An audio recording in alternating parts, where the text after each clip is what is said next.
오늘의 본문은 이스라엘과 지금 블레셋이 대적하고 있는 상황에서 펼쳐지고 있습니다. 다윗의 3명의 형들은 지금 전쟁터에 나가 있는 터에 그의 아버지 이새가 그들의 안위를 걱정하여 다윗에게 소식을 좀 물으라고 전합니다. 그래서 이제 다윗이 전쟁터로 나아가게 되는데요.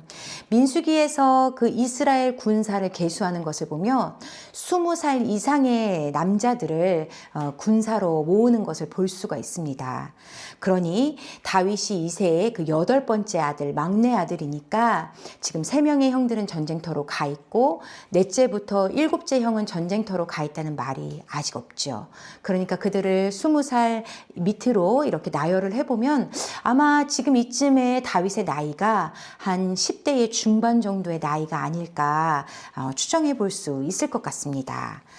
그러나 믿음의 그 용기, 정말 하나님을 향한 그 중심의 마음은 나이가 어리다고 또한 그 믿음의 연수가 적다고 전혀 상관이 없는 것을 우리가 볼 수가 있게 됩니다.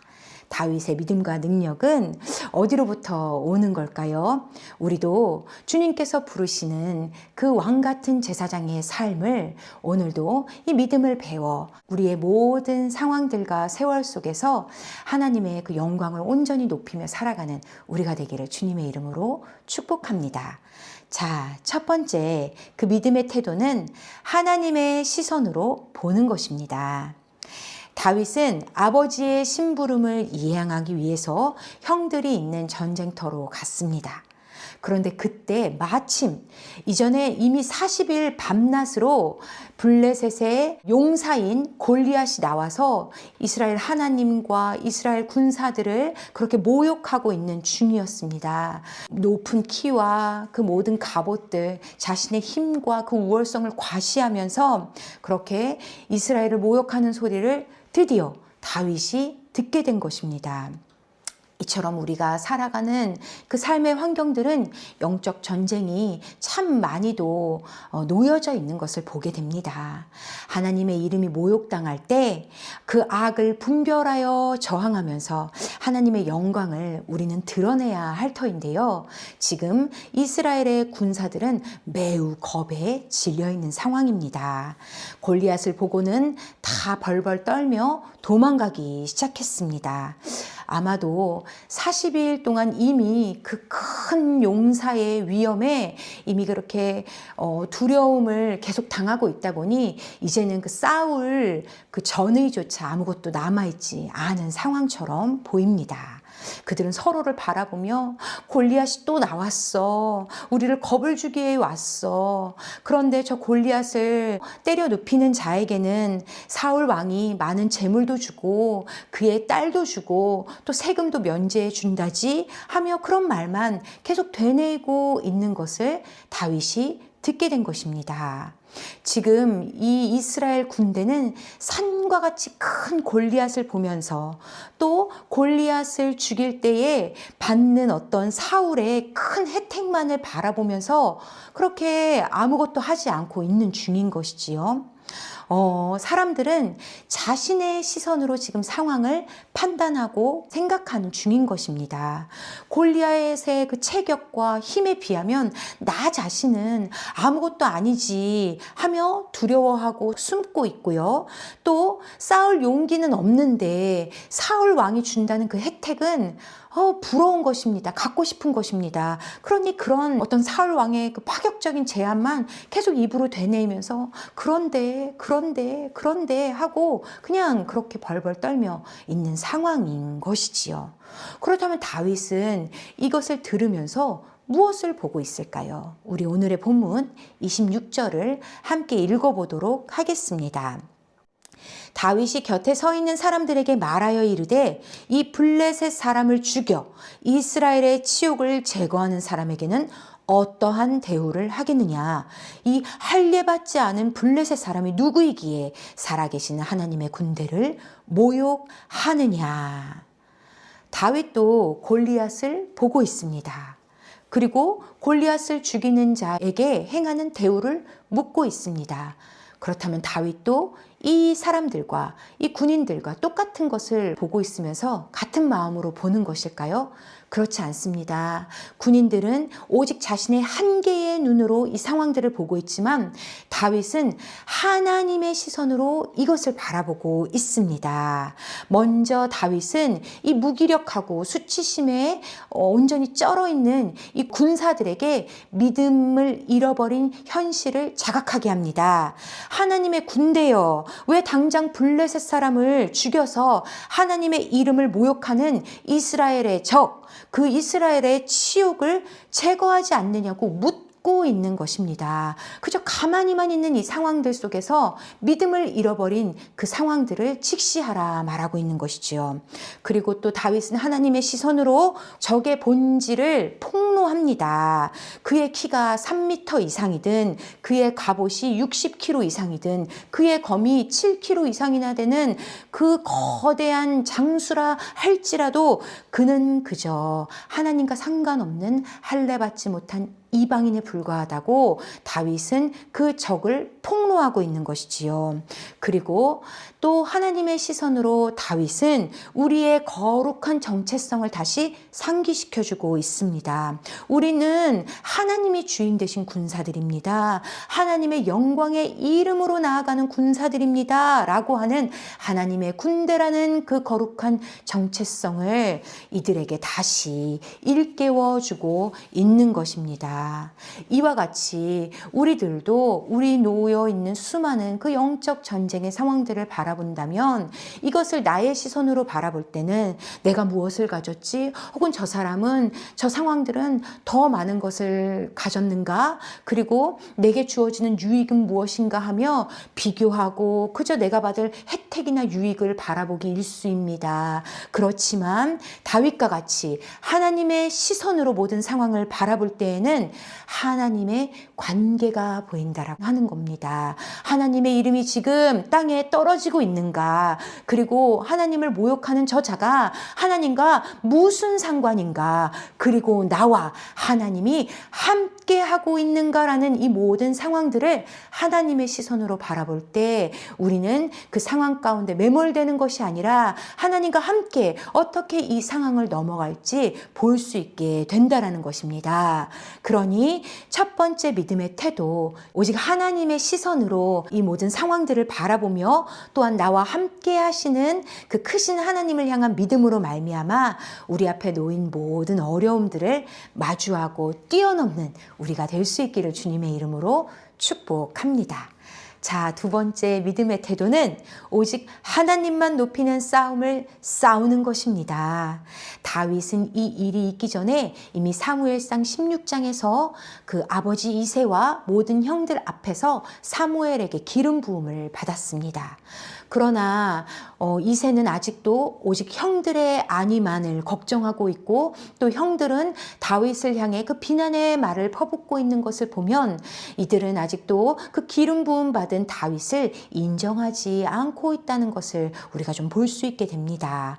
자, 이 엘리압 큰 형이 말하는 다윗을 향한 판단을 우리가 함께 읽어보기를 원하는데요. 28절을 읽어보겠습니다. 큰형 엘리압이 다윗이 사람들에게 하는 말을 들은지라 그가 다윗에게 노를 바라여 이르되 너가 어찌하여 이리로 내려왔느냐 들에 있는 양들을 누구에게 맡겼느냐 나는 너의 교만과 너의 마음의 완악함을 아노니 너가 전쟁을 구경하러 왔도다. 첫째 형 엘리압은 다윗이 무척이나 못마땅한 것 같습니다. 그가 기름 부음을 받고 기고만장하여 지금 여기서 날뛰는 것처럼 보는 것 같습니다. 이리저리 사람들에게 물으면서 나아가는 다윗을 보면서 어린아이가 마치 전쟁터에 구경이라도 온 것 마냥 그리고 자신에게 맡겨진 양들을 돌보지도 않는 것처럼 다윗을 지금 비판하고 판단하고 있는데요. 이렇게 누군가 나의 핀잔과 또한 그런 오해들은 우리의 마음을 마구 흔들고 또 분열을 가지고 오기 쉽습니다. 자존심이 무척이나 상하는 거죠. 그러니 특별히 나를 잘 알지도 못하는 사람이 말하는 것도 우리의 마음은 많이 요동하는데, 나를 잘 아는 가족이 이렇게 많은 사람들 앞에서 나의 마음을 곡해하고 또 비난하고 핀잔하는 상황들이 들이닥치면 우리는 기분이 상할 뿐만 아니라 우리가 좋은 일로 무언가를 하려고 했던 것들조차도 다 그냥 해버리지 말까봐 뭐하러 해 하는 포기하고도 많은 그런 상황까지 이르기도 합니다. 그러나 다윗은 내가 왜 이유가 없겠습니까? 자신의 정당성을 간단히만 설명하고 뒤돌아서 자기가 하던 일, 곧 군사들에게 왜 골리앗을 무찌르지 않느냐 물으며 그들의 생각을 일깨우는 일에만 몰두합니다. 그러자 이러한 다윗의 이야기가 사울에게까지 들리는 것이지요. 모든 군사들은 지금 벌벌 떨고 있는데 이 어린 한 아이가 이리저리 돌아다니며 왜 골리앗과 싸우지 않느냐고 이렇게 추궁하며 다니니 다윗이 눈에 띌 수밖에 없는 것입니다. 그런데요, 만약 다윗이 그들 눈에도 그저 어린아이의 어떤 그런 분위기 파악이 안 되는 아이의 장난처럼 보였다면 이를 사울 왕께 데려갈 리가 없었을 것입니다. 분명히 다윗에게 있는 그 굳은 중심, 확고한 의지를 보았기 때문에 사울 왕에게 이를 데려간 것이지요. 사무엘상 16장에 보면 이 사울 왕이 악령에 씌었을 때 그 곁에 있던 신하가 다윗을 소개하는데요. 뭐라고 이야기하냐면 내가 베들레헴 사람 이새의 아들을 본즉 수금을 탈 줄 알고 용기와 무용과 구변이 있는 준수한 자라. 여호와께서 그와 함께 하시더이다 하니라. 이처럼 하나님께서 함께하는 사람은 그 빛과 믿음이 오직 그의 말과 행동으로 드러나게 되어 있는 것입니다. 그러니 다윗을 사울 왕에게 데려간 것이지요. 다윗이 사울 왕에 섰을 때에도 왕이라고 벌벌 떨며 두려워했겠습니까? 그렇지 않습니다. 다윗은 너무나도 굳은 믿음으로 사울에게 이렇게 얘기합니다. 골리앗으로 인해 낙담하지 마십시오. 제가 나가 싸우겠습니다.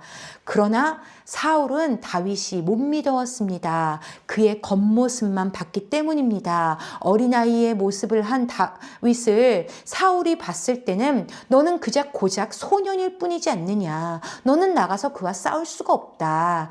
골리앗 저자는 어려서부터 용사인 자다 하면서 다윗을 무시하지요. 하지만 다윗의 중심은 엘리압 그 형의 무시를 받을 때도 이 사울 왕의 판단을 받을 때도 그의 중심은 절대 흔들리지 않았습니다. 오직 나는 하나님을 위한 싸움을 해야겠고 하나님의 영광이 땅에 떨어지지 아니하도록 나는 나아가서 하나님의 살아계심을 보여야겠다는 마음, 그것에만 오직 초점을 두고 있습니다.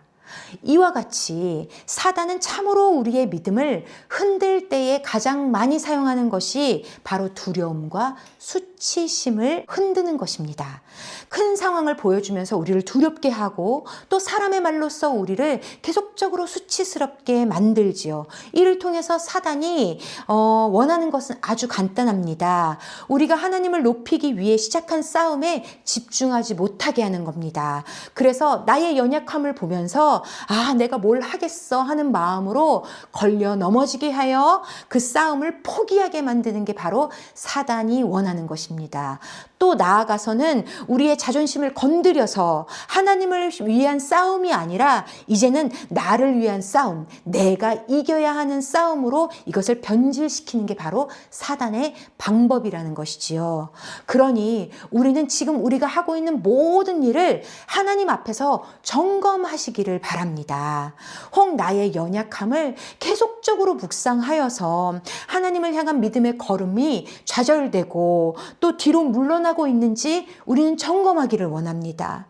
또 하나님을 위해 시작하였는데 이제는 나의 자존심 싸움으로 변질된 우리의 행함이 있지는 않은지요. 그것도 우리는 반드시 점검해야 할 것입니다.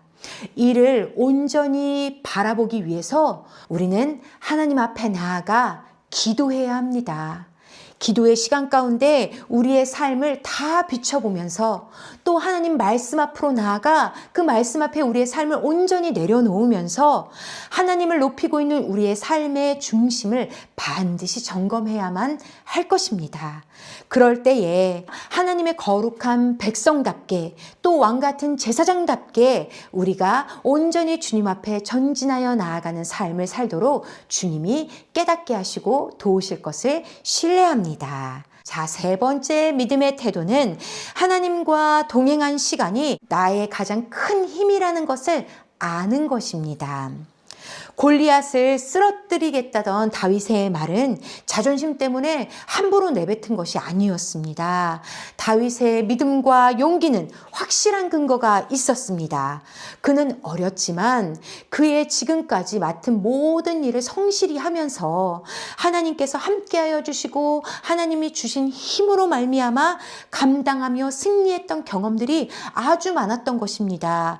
그의 삶에 이미 깊이 녹아져 있던 하나님과의 동행, 하나님과의 그 능력의 힘을 다윗은 너무나도 잘 알고 있었던 것입니다. 그래서 사울 앞에 당당하게 자신이 나가 싸우겠다고 고백할 수 있었던 것이지요. 그럼 우리 말씀에서 34절부터 37절을 통해서 다윗과 하나님이 어떻게 동행해 주셨는지 우리 한번 읽어보겠습니다.